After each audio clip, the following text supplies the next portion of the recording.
Papasako, kaip sekė šiandien, Danai. Šiandien vėl normali diena kaip ir pirma diena. Savo tempę gerai pravažiavom, viskas buvo. Gedimų nėra mašinos, tai tada viskas gerai, gali važiuoti.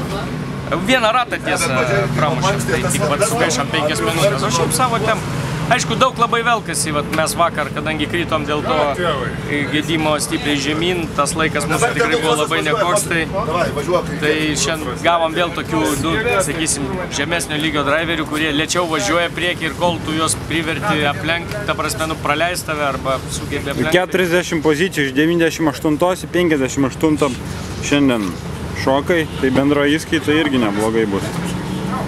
Bet tai tu įvertink, kad aš 12 valandų vakar praradau, nes mes 8 valandas stovėjom, 2 valandas gavom baudos už tai, kad pavėlavom į skirtą greičio ruožui laiką.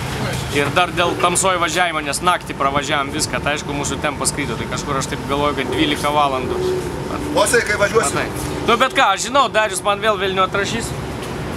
Tai, kad tipo mašina apdaužyta, bet neapdaužyta, viskas yra. Aš normaliai, tu man čia nemasuok. Aš ją saugau, aš tau sakau, aš iš vis nevažiuoju. Tai jeigu nesaugotum, tai jau būtum ten ir likęs.